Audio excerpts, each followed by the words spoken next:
Olá, pessoal, gente bonita da Casa da Rocha. Eita, gente bonita. Eu estou aqui para trazer a mensagem do último domingo. Como você soube, no último domingo faltou energia. Não no nosso bairro, nem na nossa rua. Por incrível que pareça, foi um problema da conexão da rede elétrica com o poste que dá entrada à energia na nossa igreja, no nosso prédio, lá na casa. E aconteceu bem no intervalo entre a celebração das 9 e das 11.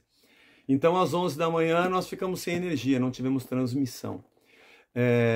Então, eu estou gravando aqui do estúdio aqui de casa para você poder ter, você que está à distância, para quem estava lá na igreja, ouviu no gogó eu pregando, né? Mas para quem está à distância no YouTube, perde a série, né? Acaba perdendo um capítulo aí do meu caro amigo.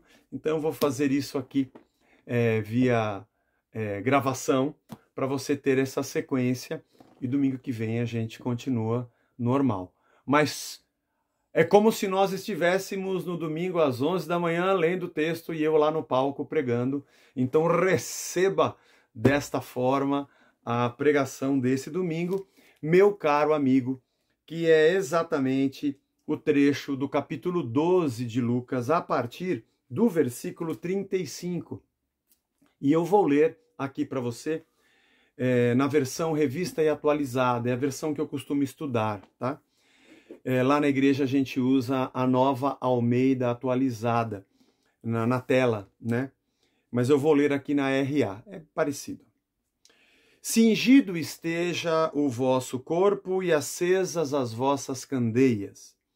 Sede vós semelhantes a homens que esperam pelo seu Senhor, ao voltar ele das festas de casamento, para que quando vier e bater a porta, logo lhe abram. Bem-aventurados aqueles servos a quem o Senhor, quando vier, os encontre vigilantes. Em verdade vos afirmo que ele há de cingir-se, dar-lhes lugar à mesa e, aproximando-se, os servirá. Quer ele venha na segunda vigília, quer na terceira, bem-aventurados serão eles, se assim os achar. Sabei, porém, isto, que o pai de família, se soubesse a hora que havia de vir o ladrão, vigiaria e não deixaria arrombar a sua casa. Ficai também vós apercebidos, porque a hora em que não cuidais, o Filho do Homem virá. Então Pedro perguntou, Senhor, proferes esta parábola para nós ou também para todos? E disse o Senhor, quem é, pois, o mordomo fiel e prudente, a quem o Senhor confiará os seus conservos, para dar-lhes o sustento a seu tempo? Bem-aventurado aquele servo a quem o seu Senhor, quando vier, achar fazendo assim. Verdadeiramente vos digo que lhe confiará todos os seus bens. Mas se aquele servo disser consigo mesmo, meu senhor tarda em vir, e passar a espancar os criados e as criadas, a comer e a beber e embriagar-se, virá o senhor daquele servo em dia que não o espera, em hora que não sabe, e castigá-lo-á, lançando-lhe a sorte com os infiéis. Aquele servo, porém, que conheceu a vontade do seu senhor e não se aprontou, nem fez segundo a sua vontade, será punido com muitos açoites. Aquele, porém, que não soube a vontade do seu Senhor e fez coisas dignas de reprovação, levará poucos açoites. Mas aquele a quem muito foi dado, muito lhe será exigido. E aquele a quem muito se confia, muito mais lhe pedirão. Eu vim para lançar fogo sobre a terra, e eu bem quisera que já estivesse a arder. Tenho, porém, um batismo com o qual hei de ser batizado, e quanto me angustio até que o mesmo se realize. Vocês supõem, ou supondes, que eu vim trazer paz à terra? Não, eu vou-lo afirmo que antes eu vim trazer divisão, porque daqui em diante estarão 5 divididos numa casa, 3 contra 2 e 2 contra 3. Estarão divididos pai contra filho, filho contra pai, mãe contra filha, filha contra mãe, sogra contra nora e nora contra sogra. Deus nos abençoe na leitura do Evangelho, nos edifique neste dia, e seja lá quando você estiver assistindo a esta pregação, seja edificado por ela. Estamos na sequência da série Meu Caro Amigo, estamos encerrando quase no finzinho do capítulo 12 de Lucas. Essa jornada tem nos abençoado muito. No último episódio, nós estávamos falando sobre o texto em que Jesus fala a respeito de não terem preocupação com o que vão comer, com o que vão vestir. Lembre-se. Porque olhem para os lírios no campo, olhem para as aves nos céus. Deus cuida deles.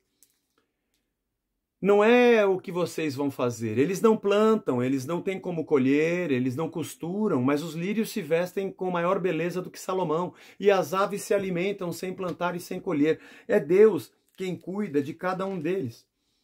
E Deus já sabe o que vocês precisam antes mesmo de vocês pedirem.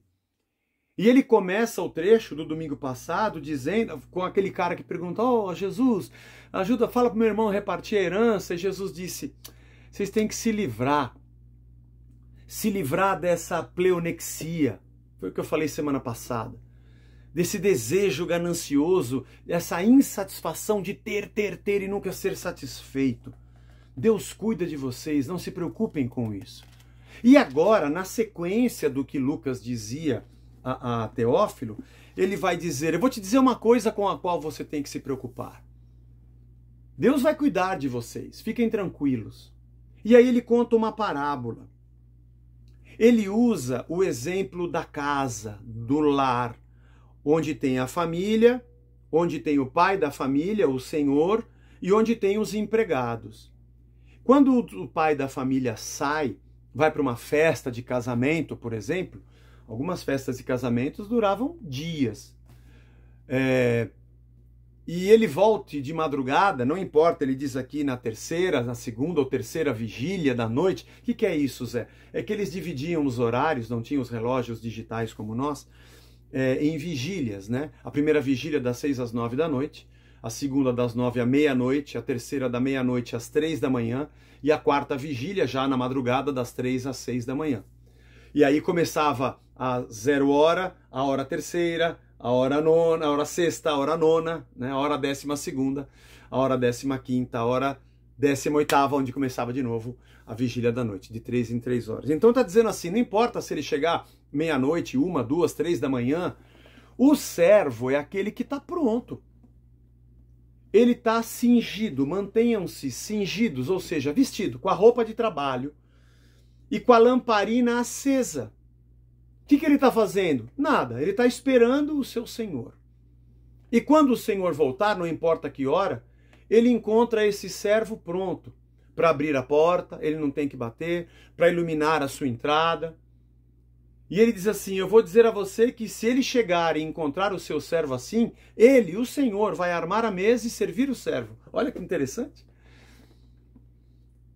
É uma imagem da encarnação de Cristo. O Deus que vem para nos servir, que nos coloca na sua mesa, aonde o Senhor toma o lugar do servo e é conservo junto com os servos.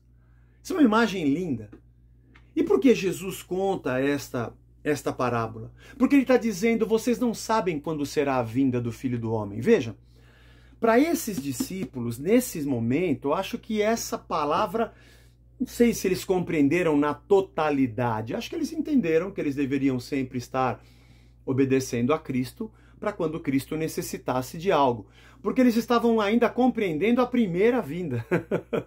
Quando Jesus morre e ressuscita, eles também não acreditaram a princípio.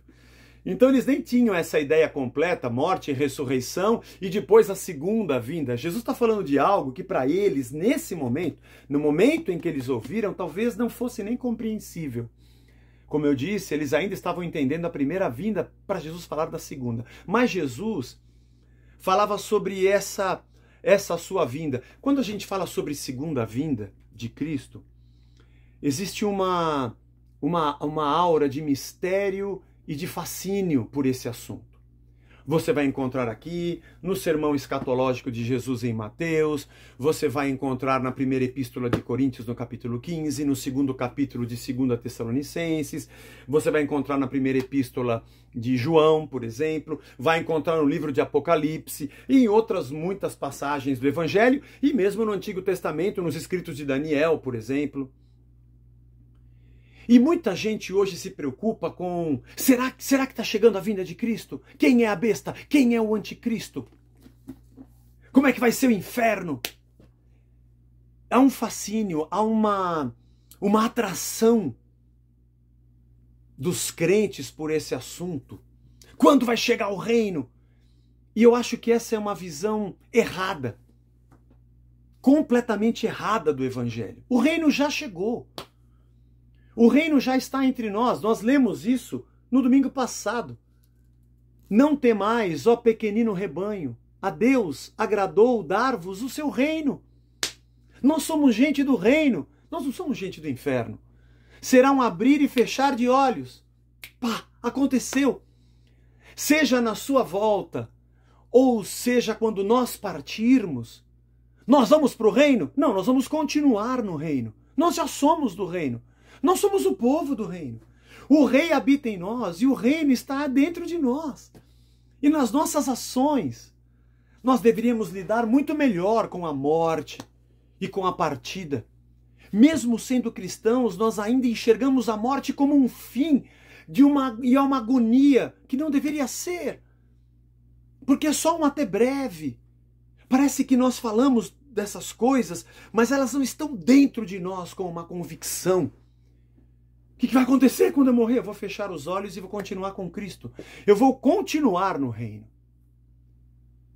Será que já chegou a grande tribulação? Será que ela já começou? E geralmente essas preocupações é porque se nós já estamos na tribulação, eu preciso me consagrar mais, porque logo Jesus volta.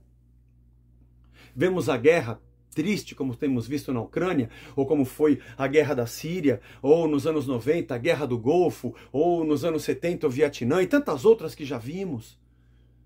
O Talibã, a queda das torres nos Estados Unidos, as torres gêmeas, sempre alguém diz, é o Apocalipse, é alguma coisa que está escrita, já aconteceu, e preocupado, porque talvez seja a hora de eu ir para a igreja, talvez seja a hora de eu buscar a Deus, talvez seja a hora de eu me acertar as coisas que estão erradas, porque o fim está chegando. Nós somos gente do reino, nós já vivemos o reino, eu não tenho nenhuma preocupação, e não leio o Apocalipse como coisas que ainda vão acontecer. Não fico procurando sinais. Eu já sou do reino. E eu já sei que nós já estamos numa grande tribulação desde o dia em que Jesus ressuscitou. O Apocalipse não é uma profecia futura. Ele é uma revelação presente. A leitura dele, na minha ótica, está errada. Não só na minha. Eu aprendi com teólogos que pensam e escrevem sobre isso. É o livro das revelações, não é o livro das profecias. Mas enfim, não é assunto de teologia sistemática hoje a nossa pregação. Mas por que a gente fica tão preocupado com o fim, se para nós não tem fim? Porque essa parábola, apesar de Jesus falar sobre a sua segunda vinda, ela fala do servo.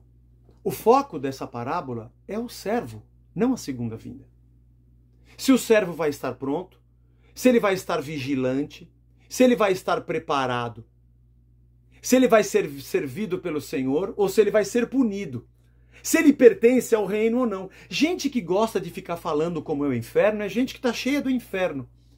Jesus não veio pregar o inferno, ele veio pregar o reino. E nós já somos do reino, eu não me preocupo com o inferno, me preocupo com o reino. Aliás, o reino já presente. O quanto o reino já controla o meu pensamento.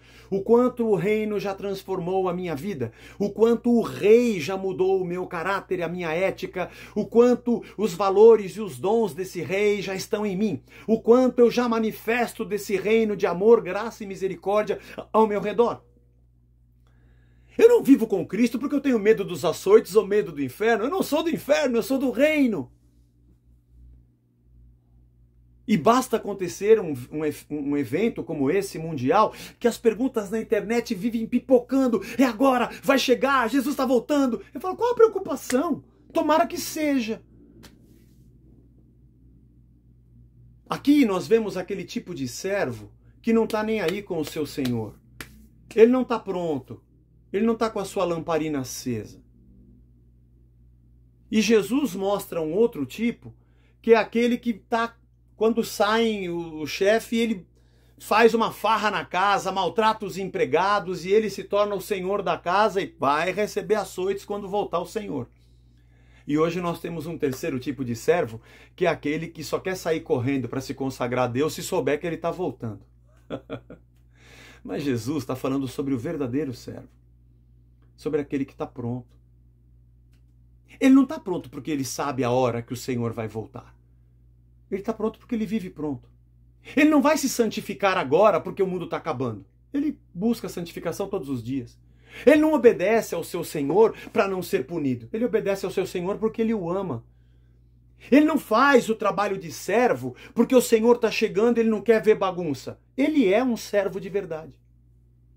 Nesse texto, quando diz que ele está cingido, quando diz que quando o Senhor voltar, vai encontrar ele fazendo o que é correto, quando diz que ele é um servo atento e vigilante, esses termos estão num tempo verbal que nós não temos na língua portuguesa, que é um adjetivo verbal. E não é só o tempo verbal que não existe, é o aspecto da interpretação e da tradução desses termos e desses verbos no particípio grego, que é uma ação qualificadora, que é uma atitude que demonstra quem é. Não é o servo que faz o que é certo porque o Senhor está voltando. Ele é o servo certo, independente do Senhor estar aqui ou não. Ele não está fazendo para que o Senhor o encontre e ele engane o Senhor somente na hora em que o Senhor o vê. Ele é daquele jeito. A força do texto original mostra para nós que esse é o tipo de servo que não faz porque ele está vendo que o Senhor está voltando. Ele faz porque ele é de verdade um servo fiel e leal.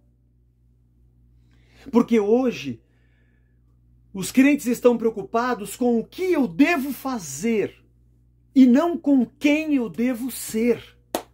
Não importa o que você faz. O que você faz é apenas um reflexo de quem você é.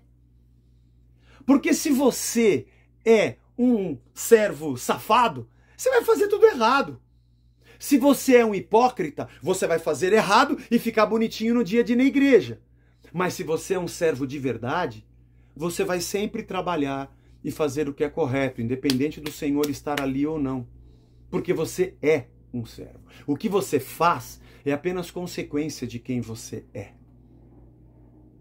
E essa é uma guerra que nós temos todos os dias. Se ele está voltando ou não está voltando, se é tribulação, se não é tribulação, se já apareceu a besta, o anticristo ou ainda não. Porque se for, eu preciso saber o que eu devo fazer. E Jesus está dizendo, não é o que você vai fazer, é quem você é.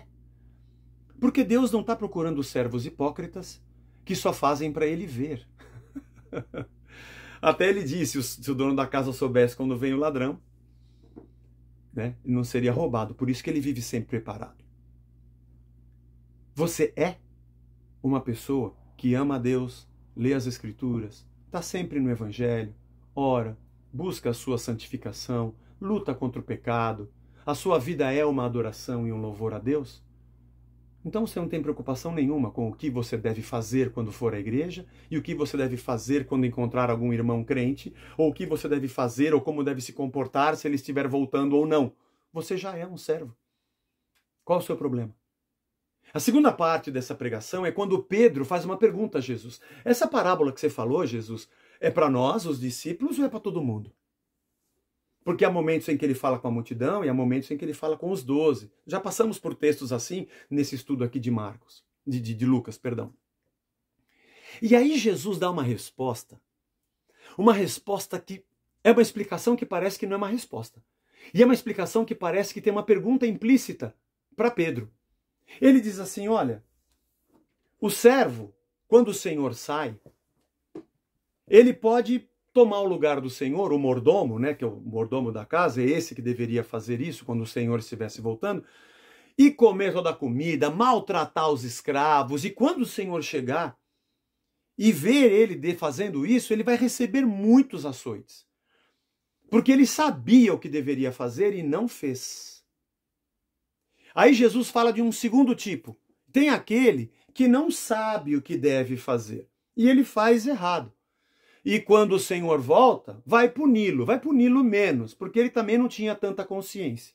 E aí Jesus emenda ao final da parábola. Pedro, porque a quem muito é dado, muito é requerido. E aquele que tem a quem muito se confia, muito mais lhe será pedido. Acho que Pedro ficou pensando, Que tipo de resposta é essa que Jesus está me dando? A resposta é: Jesus, essa parábola que você falou sobre o servo é para nós que somos discípulos ou é para todo mundo? E Jesus disse: por que você quer saber disso? Eu é que te pergunto que tipo de servo você quer ser. Eu não estou te dando uma regrinha. Regrinha para os líderes e regrinha para as ovelhas. Regrinha para o líder do grupo e regrinha para o grupo.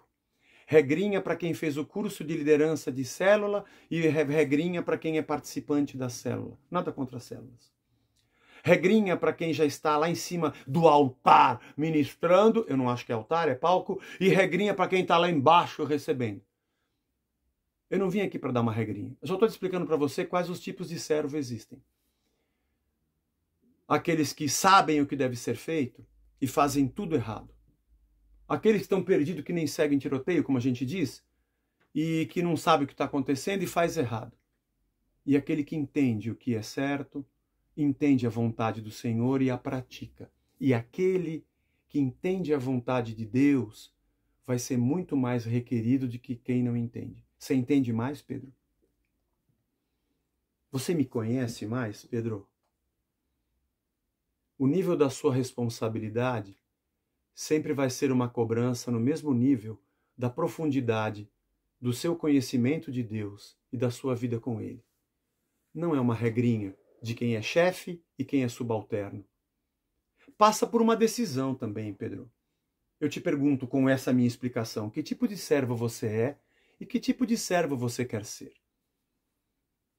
Sabe que ao longo da minha caminhada, mais precisamente nesse tempo de Casa da Rocha, nesses 12 anos, mas em toda a minha caminhada como pastor, desde 1992 para 93, lá se vão sei lá quantos anos, enfim, quase 30,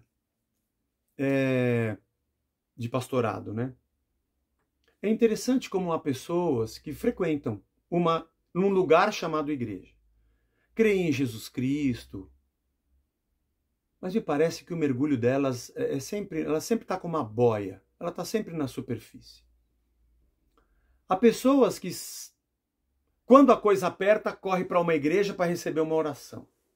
Interessante. Tem gente que está lá batendo cartão todo domingo, e quando eu vou fazer um aconselhamento e essa pessoa fala do seu problema, eu percebo que parece que ela absorveu muito pouco desses 12 anos que nós caminhamos. E tem um certo grupo de pessoas que, sei lá, a semente cai numa terra fértil e aquilo sempre vai produzindo crescimento nela. Eu não sei quantificar quantos fazem parte de um grupo, quantos fazem parte de outro, eu não sei. E também não tem uma regra do que Deus vai fazer com cada um. Não tem. Na verdade, é apenas um esclarecimento de Cristo. Pedro, que tipo de servo você quer ser? Uma pessoa que entendeu que o conhecimento de Cristo é o fundamento da sua vida e você quer conhecer, e quanto mais você conhece, mais você toma responsabilidade na sua santificação, na sua missão, em ser luz e sal, em ser transformado, em ser uma nova criatura. Não é uma regrinha do que pode, do que não pode, não é uma regrinha comportamental, é uma decisão transformacional, vamos dizer assim. É uma decisão de ser, não de fazer. Fazer qualquer um pode fazer, pode falar da boca para fora, pode fazer como um mero ritual. Quem você é, Pedro? Essa resposta de Jesus para ele tem implícita uma pergunta. Para mim, essa pergunta, e para você. Não é o que eu devo fazer quando ele estiver voltando. A pergunta é o que devo fazer sobre quem eu sou. Que ele vai voltar, ele vai, e para mim pouco importa a hora se eu estiver pronto. Pode ser agora, pode ser amanhã cedo. Pode ser semana que vem ou daqui 10 anos. Ou, se ele não voltar, ele vai me chamar um dia eu estarei com ele. Vai ter um dia em que eu vou morrer e eu vou partir. O que você deve fazer quando você descobrir que você está perto da morte? Nada. Continuar fazendo o que eu sempre fiz.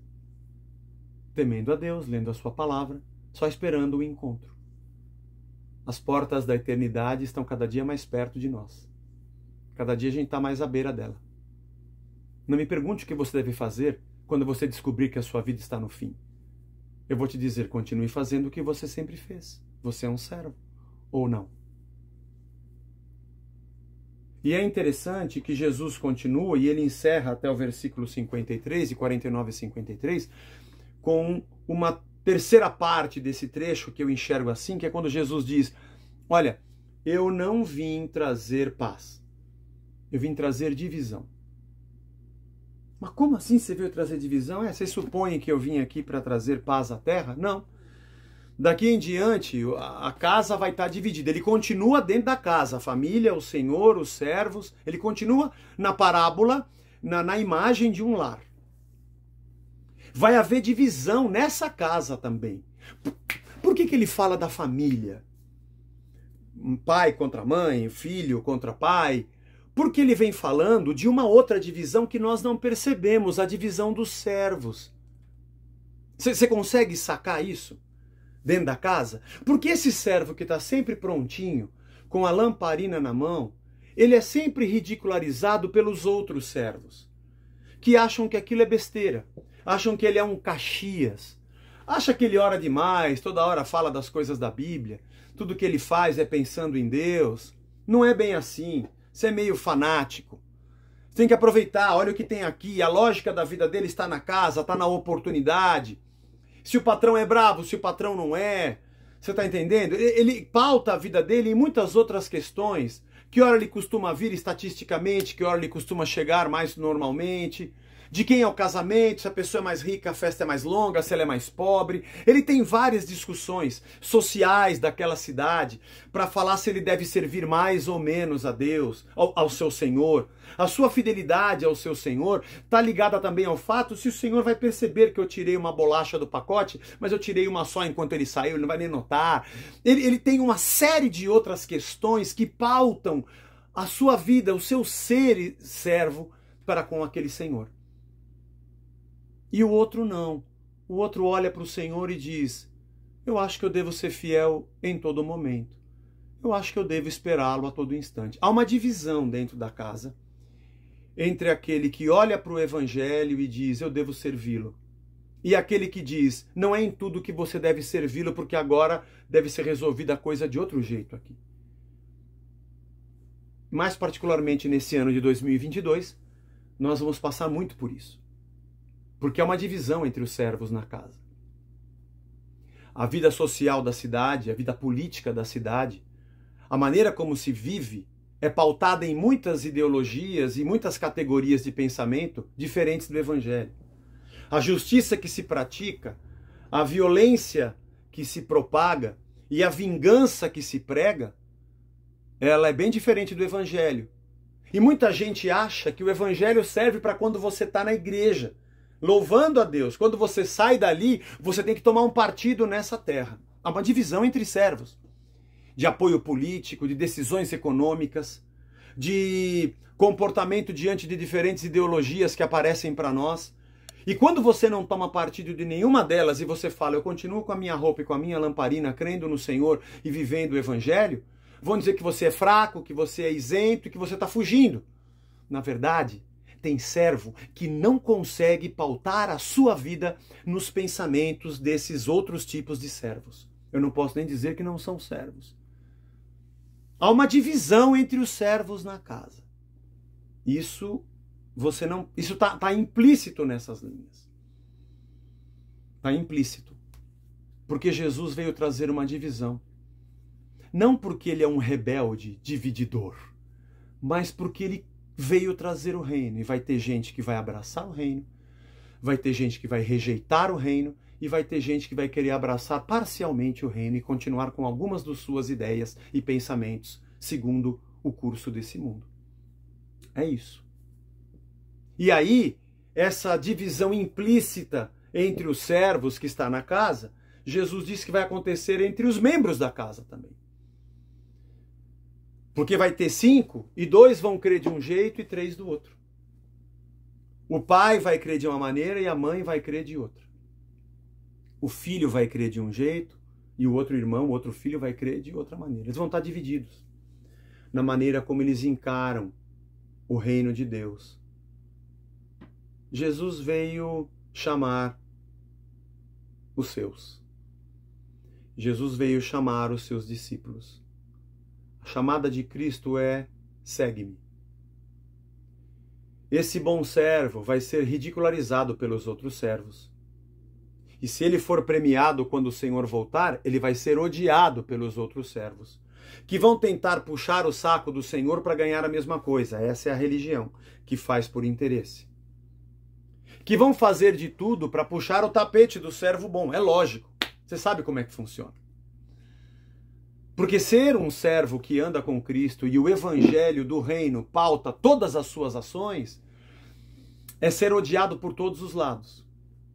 É bem provável que pessoas da própria família, que o filho ou a mulher que tem raiva do patrão, tem raiva desse servo porque serve ao dono da casa. Ah, vai ter com certeza. Porque a divisão que Jesus propõe é a melhor de todas as divisões. Porque se ensinaram a você que toda divisão é rebeldia, não conhecem a palavra de Deus. Porque o próprio Cristo veio trazer uma divisão. A melhor de todas as divisões. A divisão entre o que é joio e o que é trigo. A divisão entre o que é servo e o que não é servo. A divisão daquele pai da família que abre o armário e tira de dentro dele coisas novas e coisas velhas. Assim dizem as parábolas sobre o reino de Deus.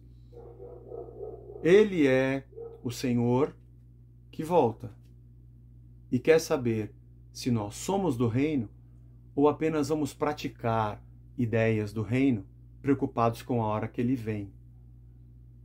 Meu caro amigo Teófilo, eu acho que as dúvidas que você tem sobre fé em Cristo e religião, Teófilo, essa coisa da pregação de Jesus, diferente das pregações das sinagogas, as palavras de Cristo, diferente das práticas do templo, a religião de Jesus, diferente da religião dos escribas e fariseus, que é diferente da religião dos saduceus, dos herodianos, a justiça de Jesus, que é diferente da justiça do sinédrio. Eu sei que você tem muitas dúvidas, eu estou te clareando aqui. E eu vou clarear mais um pouco, Teófilo, te falando sobre quem de verdade é servo e quem parece que é e não é, e quem de verdade não é. Aí você me pergunta: Zé, o que eu devo fazer? Eu vou te dizer: pouco importa. O que você vai fazer é só um reflexo de quem você é. Você é um verdadeiro servo? Então você vai estar sempre de roupa passada, com o teu uniforme de trabalho, com a lamparina acesa, esperando o Senhor voltar. Que bom que quando Ele voltar, Ele te encontre abundante, vivendo a vida do reino, vivendo o reino de Deus. Infelizmente, muita gente tem aquela coisa: você precisa ir para a igreja, hein? Tá muita coisa ruim acontecendo na tua vida. Como se vida com Cristo se resumisse a um passe que eu recebo no domingo para passar a semana bem, com a ação de algum guru que joga sobre mim fluidos do seu poder, ou com rituais que eu apresento a Deus quando a coisa está ruim, quando o patrão está voltando, ou quando eu tenho medo de ser açoitado. Esse é o pior tipo de relação que você pode ter com uma pessoa. Você só trata bem quando você tem medo dela, quando a coisa está ruim, quando ela pode te arrumar um dinheiro, porque você está precisando, ou quando você sente que está muito afastado e ela está indiferente com você e você quer se aproximar para recuperar alguma coisa que você perdeu. Esse é o pior tipo de gente que eu quero do meu lado. Gente que faz da relação apenas um meio de conseguir o que quer. A melhor pessoa para estar ao seu lado é aquela que é a sua amiga, esteja chovendo ou fazendo sol. Quando você tem dinheiro ou quando você não tem. Quando as coisas vão bem ou quando as coisas vão mal. É aquele que você chama de verdade de amigo. E Jesus disse aos seus discípulos em João 15, eu não chamo vocês de servo, eu chamo vocês de amigos.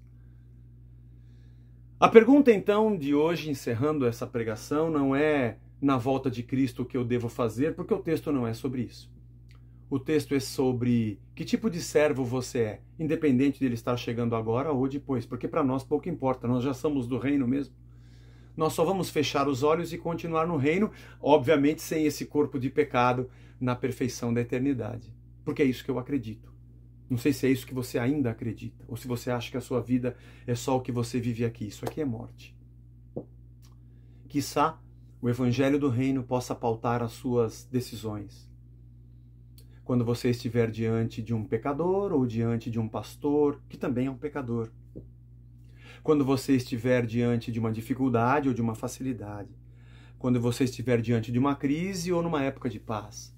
Quando você estiver em guerra ou com o inimigo à sua porta. Quando você estiver com dinheiro ou sem dinheiro. Quando você estiver dentro do prédio sacrossanto da igreja ou quando estiver do lado de fora. Quando você for votar numa urna ou quando você for fazer uma crítica. Quando você está com portas fechadas, conversando com uma pessoa ou falando com uma multidão.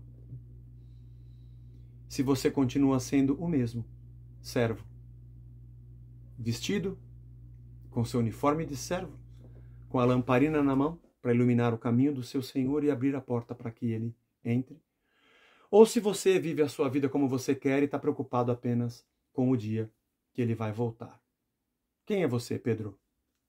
Eu não vou te responder se a parábola é para você ou se é para os outros. E eu não vou te dar uma regrinha de como cada um deve se comportar quando eu estou, quando eu não estou, se eu estiver voltando ou se eu não estiver. Só vou te dizer que a quem muito é dado, muito é requerido. É você que decide o quanto você quer, de verdade, ser um servo. A responsabilidade vai estar dentro de você. Gente bonita da Casa da Rocha, Deus nos abençoe a sermos servos. Sempre servos. Simplesmente servos. Contentados com a vida do reino. Sem hipocrisia e falsidade. Mas a cada dia desejando ser melhor. Confessando nossos pecados a Cristo, reconhecendo nossa falibilidade e não traduzindo nossa vida com Ele com meros rituais ou palavras da boca para fora. Mas vivendo a vida de servos, na nossa missão, no nosso comportamento, na nossa educação, na nossa ética, no nosso testemunho de vida, no relacionamento com nossos filhos, com nossa esposa, com nosso esposo, entre os amigos, no trabalho. Quem é você? O mesmo. Sempre pronto. Luz e sal. Lombos cingidos, lamparina na mão, esperando o meu Senhor. Porque, na verdade, para mim, não faz diferença se ele volta agora ou amanhã. Porque, na verdade, ele já habita dentro de mim. E ele já me deu o reino. Não me preocupa se é hoje ou amanhã. Me preocupa se eu sou ou não servo. Essa é a minha preocupação. Assim seja para cada um de nós. Gente que quer te converter pelo susto e que só fala de inferno é porque está cheio de inferno dentro de si. Tem muita gente, tem muito crente cheio do inferno dentro de si. Com muita maldade, com muita violência, vingança. Tem muitos pregadores assim. Fala cuspindo e parece que está sempre com ódio nos olhos. É brincadeira. Nós somos do reino. É impossível não ter a divisão, porque tem gente que odeia o reino. Vamos sofrer por isso. Mas eu não quero outra vida, a não ser a vida de servo. Vamos orar? Senhor, obrigado pela tua palavra, pelo teu ensino, pelo teu amor, pelo teu evangelho. Muito obrigado, Senhor, pela pergunta ou as perguntas que Teófilo fez a Lucas e por tudo que Lucas escreveu para instruí-lo, porque isso fala com a gente hoje. Muito atual. Muito obrigado, Senhor. Muito obrigado. Não nos deixe cair em tentação. A tentação de fazermos as coisas só porque o Senhor está vendo. A tentação de termos uma mera religião só porque o Senhor está voltando. A tentação de termos uma cara de santo só porque é domingo e eu vou para um lugar chamado igreja. A tentação de ter uma performance diante dos outros, achando que eu posso enganar a Deus e o mundo com o que eu não sou. Que nós possamos dar a resposta para a pergunta implícita que o Senhor deu a Pedro e te dizer, Senhor, eu quero ser servo. Te conhecer mais e ser requerido por mais. Porque a quem muito é dado, mais é requerido. Eu quero ser um servo bom e fiel, vestido com a lamparina na mão, sendo agradável ao meu Senhor, em todo o tempo. Eu não quero uma fórmula comportamental para te ludibriar na tua volta. Eu quero vida de verdade todos os dias da minha vida. Nos abençoa, abençoa a nossa semana. É o que eu te peço em nome de Jesus. Amém e amém. Gente, bonita da Casa da Rocha. Um beijo para vocês, mesmo que não tenhamos tido energia no último domingo. Tá aqui então o estudo do domingo passado para quem nos acompanha pelo YouTube, para que você não perca a sequência do meu caro amigo. Um grande beijo, até a nossa próxima celebração no próximo domingo, que eu te vejo lá ou aqui pela tela. Deus te abençoe e até lá.